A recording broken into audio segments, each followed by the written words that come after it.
지금 8절까지밖에 읽지 않았지만 성경에서 가장 잔인하고 살벌한 장 중에 하나입니다.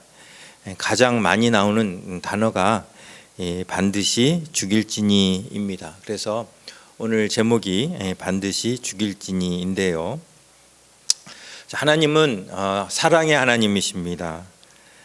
그런데 여기서는 생명을 존중하지 않는 마치 폭군과 같은 그러한 말씀을 하십니다. 반드시 죽이라. 사랑의 하나님께서 도대체 왜 이런 말씀을 하시는 걸까요? 원래 하나님이 죽이라고 명하시는 대상은 주로 이방인들이죠. 이방인도 무조건 이방인이라고 죽이는 것이 아니라 이스라엘 백성들에게 안 좋은 영향을 끼치는 그러한 이방인에 대해서만 가혹한 처단을 명하십니다. 그런데 오늘 본문에서 죽이라고 명하는 사람은 이방인이 아닌 이스라엘 백성이라는 것입니다. 하나님은 분명히 십계명에서 살인하지 말라라고 하셨습니다. 그런데 이번에는 반드시 죽여라 라고 말씀하시는 거죠. 자, 이 두 말씀 사이에서 우리는 어떤 태도를 취해야 하겠습니까? 일단 이 말씀을 주시는 분의 의도가 무엇인지를 파악하는 것이 중요하겠죠. 자, 십계명에 살인하지 말라 그리고 반드시 죽일지니 이 두 말씀이 하나님의 어떤 의도로 주어졌는지를 생각해 보자는 것입니다. 먼저 이 십계명에 살인하지 말라 이것은 그냥 독단적으로 주어진 것이 아니라 살인하지 말라, 간음하지 말라, 도둑질하지 말라, 거짓 증거하지 말라, 이웃의 집을 탐내지 말라, 이 모든 계명과 함께 주어졌습니다.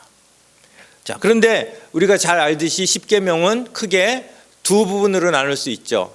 1계명에서 4계명까지는 누구에 대한 개념? 하나님에 대한 계명. 그리고 5계명에서 10계명까지는 이웃, 사람에 대한 개념입니다.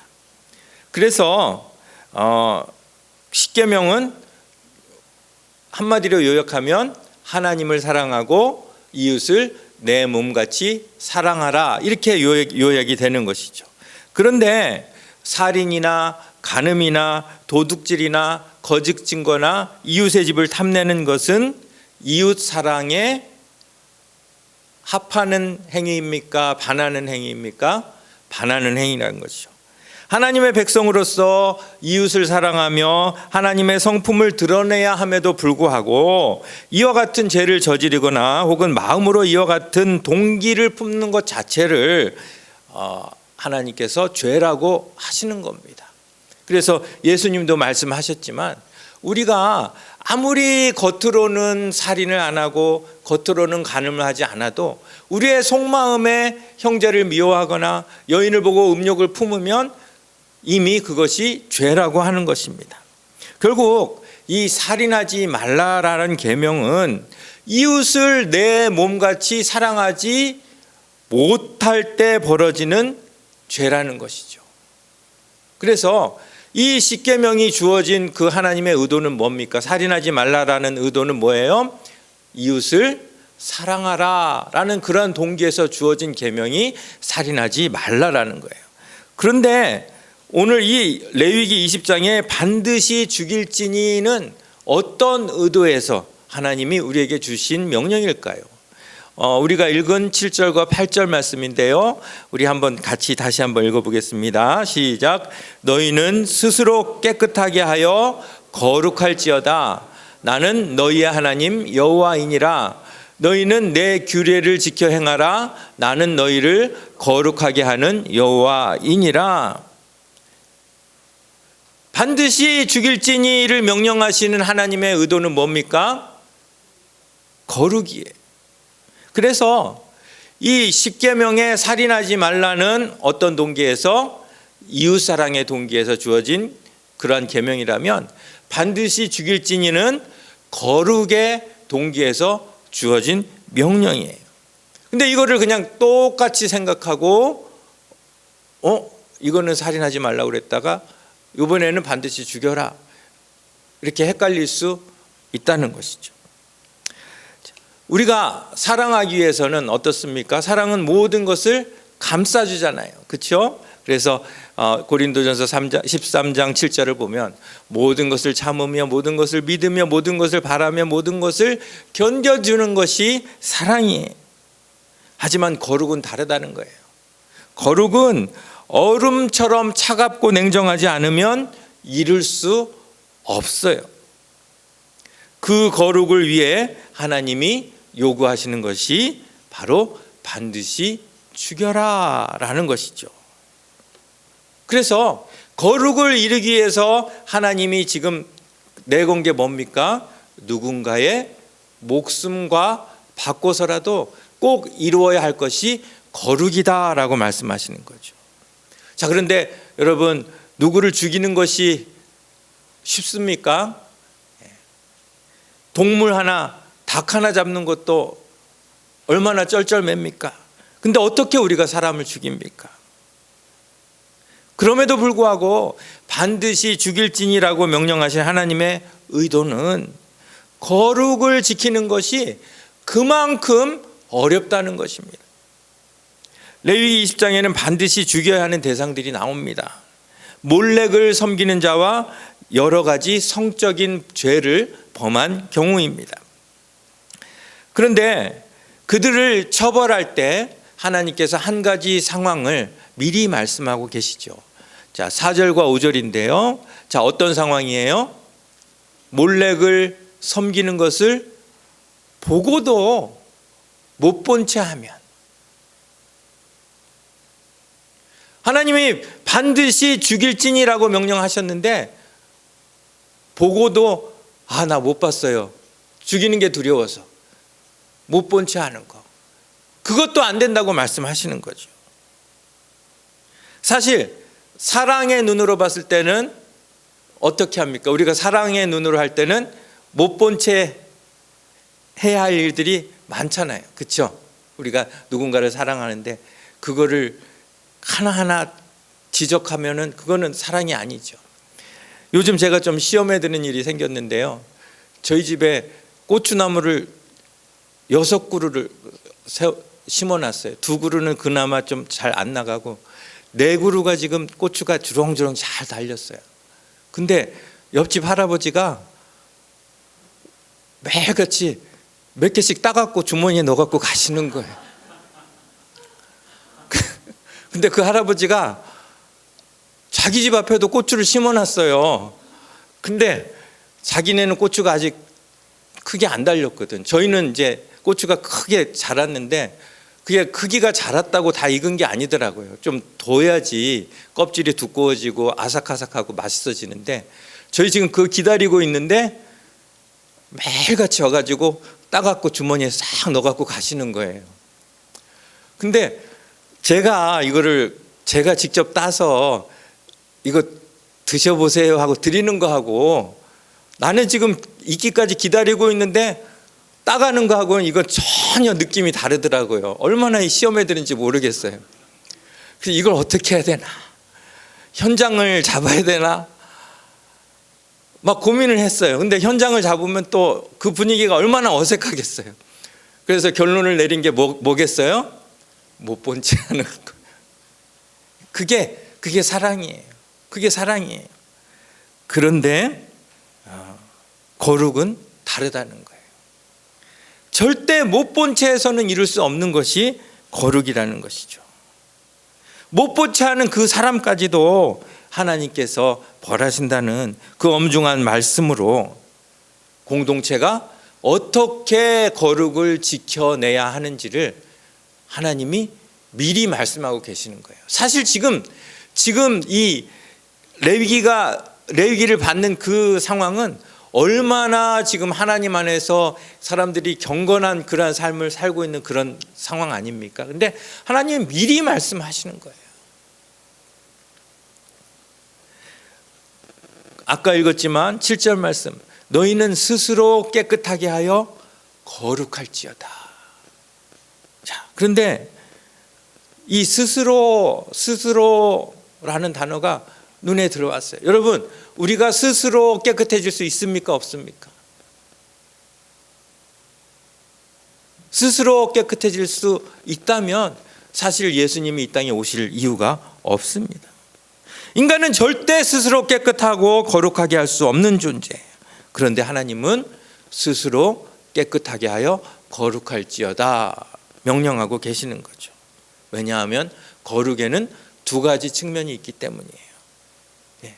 하나님이 거룩하다고 인정해 주셔야만 거룩하게 되는 측면이 있고, 반면 우리가 스스로 이루어내야 하는 거룩이 있다는 것이죠.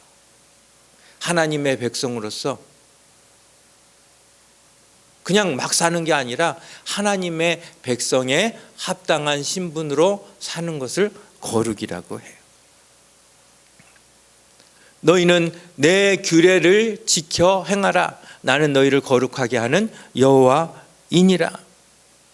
하나님이 우리를 거룩하게 하시기 위해서 우리를 불러주셨고, 또 우리를 위해서 어린 양의 보혈을 흘려주셨어요. 그렇다고 우리가 두 손 다 놓고 거룩에 대한 노력을 하지 않아도 된다는 말이 아니에요. 우리는 어떻게 스스로 깨끗하게 할 수 있습니까? 여기 말씀하신 것처럼 하나님의 규례를 지킴으로.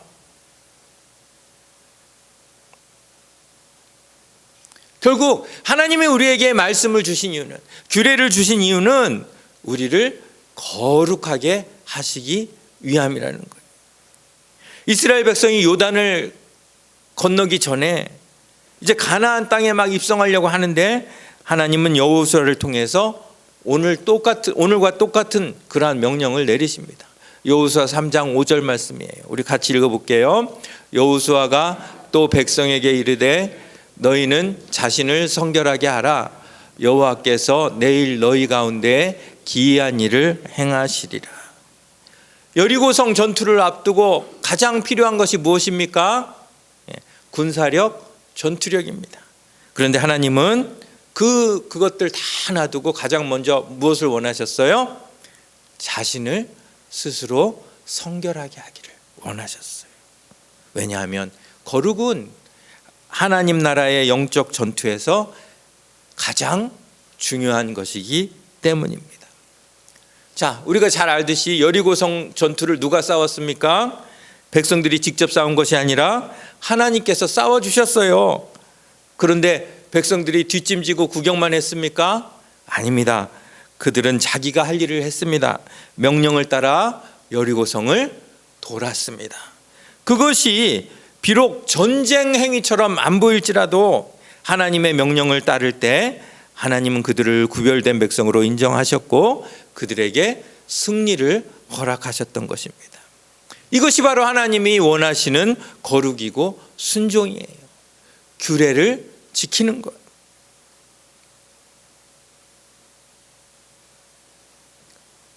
저는 이 말씀을 보면서 거룩은 전쟁이다라고 생각을 합니다. 다시 한번요. 한번 우리 따라 해볼까요? 거룩은 전쟁이다.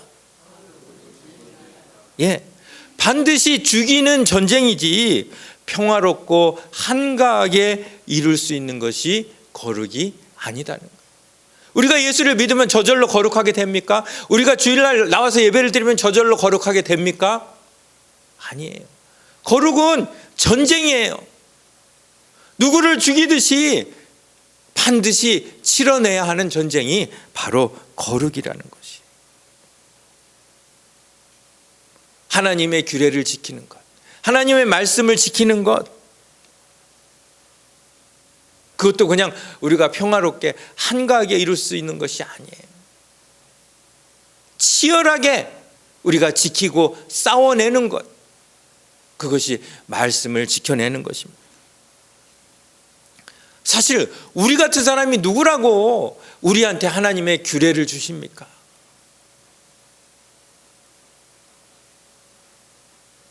우리에게 규례를 주셨다는 것은, 말씀을 주셨다는 것은 엄청난 은혜입니다. 왜냐하면 우리가 하나님께 대해 거룩할 수 있는 기회가 주어졌다는 것이죠. 어떻게 우리가 하나님의 거룩성을 닮을 수가 있습니까? 그 규례 때문에 우리가 하나님의 거룩성을 닮을 기회를 받은 것입니다. 우리가 누구라고? 우리가 누군데 하나님처럼 거룩하게 될 수 있습니까?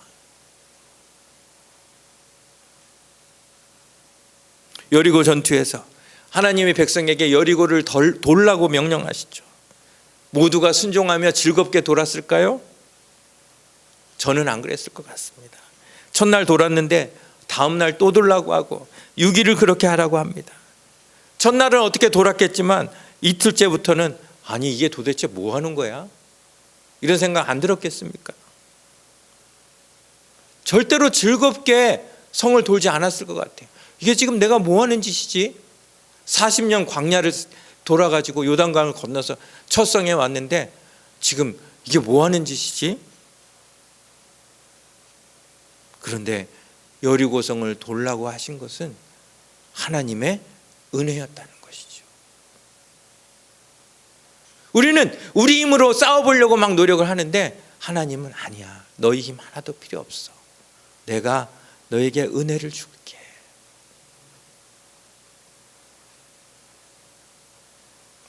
하나님은 우리에게 은혜를 주시는 수단으로 여리고성을 돌라고 하셨는데 그것이 은혜인 줄 모르는 사람에게는 그것이 짐이 되고 마음을 불편하게 만드는 일이 된다는 것이죠.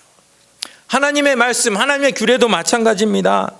하나님의 은혜의 수단으로 우리에게 규례를 주셨는데 우리 입장에서는 어떻게? 이게 무거운 짐처럼 느껴져요. 이걸 꼭 해야 되네. 교회 생활을 하다 보면 그럴 때 있잖아요. 이것이 죄냐? 이것이 죄가 아니냐? 이것을 해야 되느냐? 하지 않아도 되느냐? 11조를 해야 되느냐? 주일 성수를 꼭 해야 되느냐? 술, 담배가 믿음의 기준이 되느냐? 뭐 여러 가지 그러한 마음이 들겠죠. 근데 이러한 마음이 드는 건 뭡니까? 하나님의 그 규례를 은혜로 생각하는 것이 아니라 무거운 짐으로 생각하기 때문이에요. 정말 이 규례가 하나님이 나에게 은혜를 주시기 위해서, 하나님이 나에게 승리를 주시기 위해서 주신 것이다 라고 생각하면 전혀 무겁게 불편하게 느껴질 것이 없다는 것이죠. 이런 말도 있더라고요. 진리는 수술과 같다. 아프지만 환부를 도려내는 수술은 사람을 살린다. 하지만 거짓은 진통제와 같다. 사람에게 아픔을 느끼지 못하게 하면서 사람을 서서히 죽인다. 여러분 동의하시죠?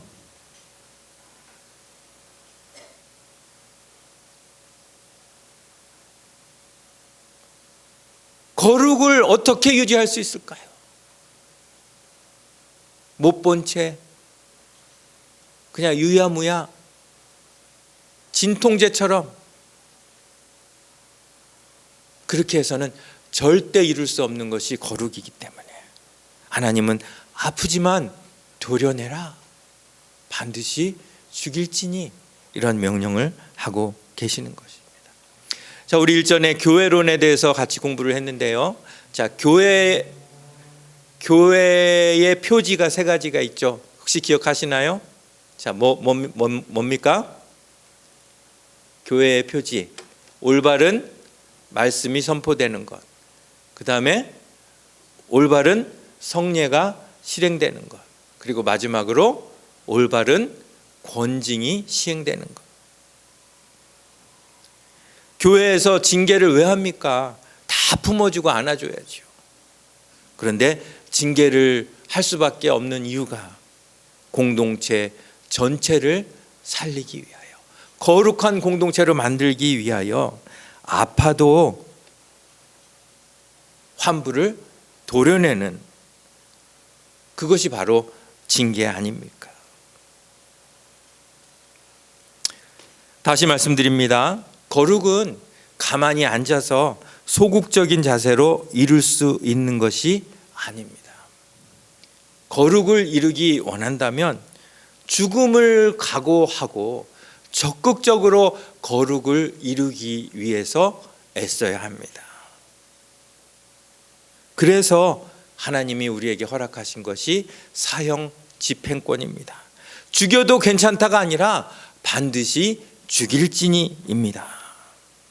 자, 그렇다면 우리는 이 말씀은 구약에 주어졌고 우리는 신약에 살고 있으니까 좀 뭐가 달라졌을까요? 어떨까요?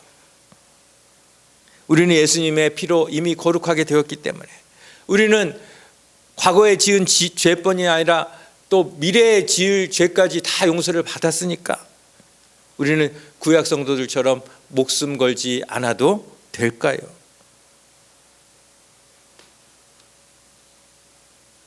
신약에서는 오히려 우리에게 이러한 정체성을 부여합니다. 너희 몸을 하나님이 기뻐하시는 거룩한 산 제사로 드려라. 구약 성도들이 이 거룩에 대해서 갖는 그 자세보다 훨씬 더 포괄적인 거룩을 우리에게 요구합니다. 그 다음에 우리는 너희 몸은 성령께서 거하시는 전인 줄 알지 못하느냐. 하나님 나라는 힘과 권력으로 이루어진 나라가 아닙니다. 하나님 나라는 백성들의 거룩한 삶으로 이루어지는 나라입니다. 교회의 능력은 성도들의 거룩에서부터 나옵니다. 교회가 크다고 능력이 있는 것이 아니라 성도 한 사람 한 사람이 거룩한 삶을 살 때 그 교회는 능력 있는 교회가 되는 것입니다.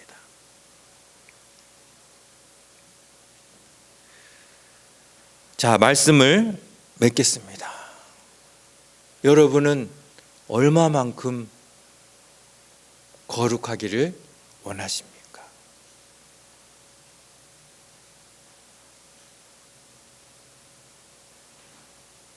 그냥 이 세상에서 살면서 성도라는 이름 가지고 적당히 교회 출석하면서 11조하고 교회생활 하면서 그렇게 살기를 원하셨다면 하나님이 반드시 죽일지니 이런 말씀은 안 하셨을 겁니다.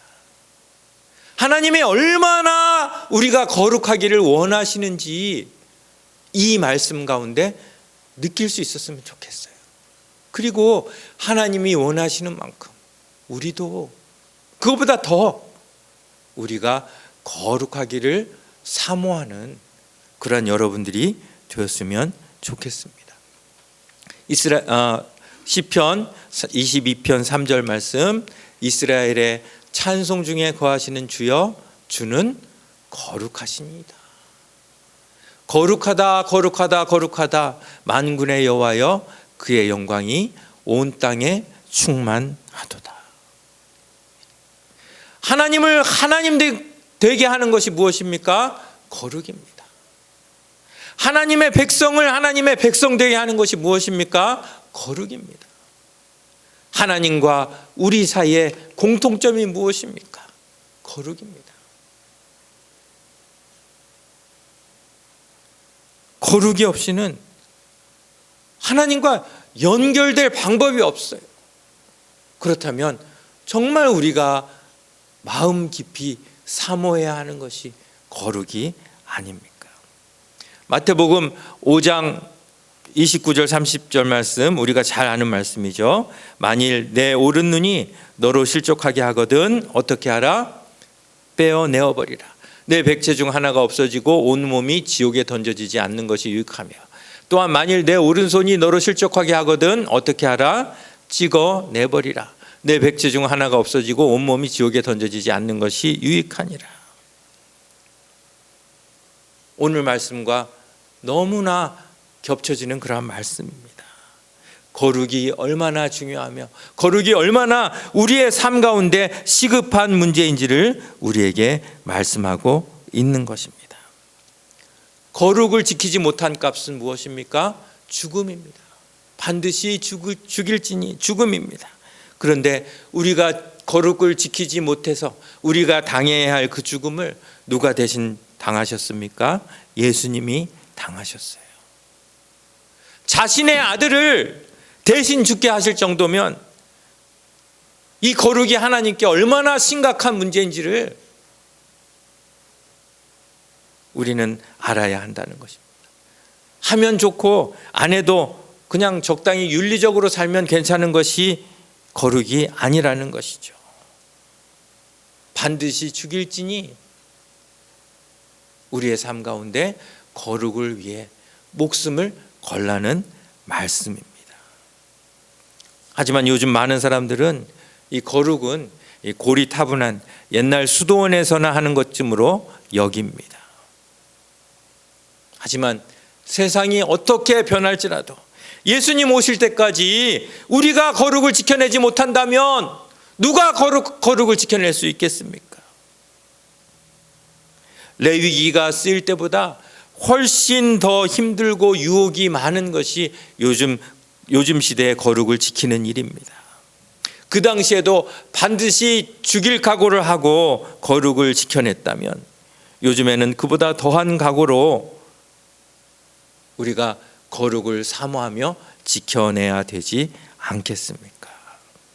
우리가 기도할 때 성령님 이 자리에 오시옵소서, 성령님 우리 가운데 오시옵소서 이렇게 기도하잖아요.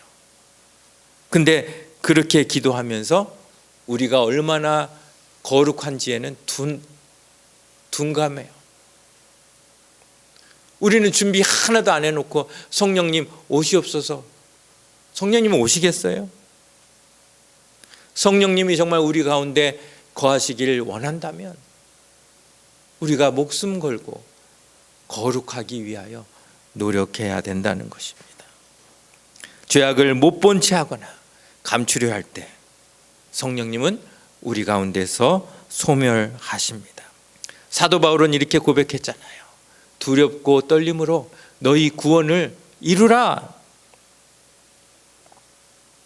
하나님 편에서 은혜와 용서의 길을 열어놓으셨다면 우리 편에서는 두렵고 떨림으로 거룩하고 성결한 삶을 살면서 하나님의 규례를 지켜나가는 것, 그것이 바로 바울이 이야기하는 두렵고 떨림으로 구원을 이루는 것이 아닐까요? 레위기 20장 우리 8절까지 읽었지만 26절에서 이렇게 이야기를 합니다. 중요한 말씀이니까 우리 한번 같이 읽겠습니다. 26절 시작. 너희는 나에게 거룩할지어다. 이는 나 여호와가 거룩하고 내가 또 너희를 나의 소유로 삼으려고 너희를 만민 중에서 구별하였음이니라. 하나님이 우리를 부르신 이유, 우리를 구원하신 이유는 오직 한 가지, 거룩입니다. 내가 이곳에서 예배하고 있는 이유도 오직 한 가지, 거룩입니다. 예배 드릴 때만, 교회에서만 거룩한 백성이 아니라 내 삶 속 모든 영역에서 거룩을 이룰 때에 우리는 참으로 성도다운 성도, 교회다운 교회로 인정받게 될 것입니다. 오늘 7절 말씀 다시 한번 읽고 오늘 말씀을 마치도록 하겠습니다. 시작. 너희는 스스로 깨끗하게 하여 거룩할지어다. 나는 너희의 하나님 여호와이니라. 죽음을 각오하고 거룩한 흠없는 그러한 신부가 되기로 결단하는 저와 여러분 또 우리 교회가 될 수 있기를 간절히 바랍니다. 기도하겠습니다.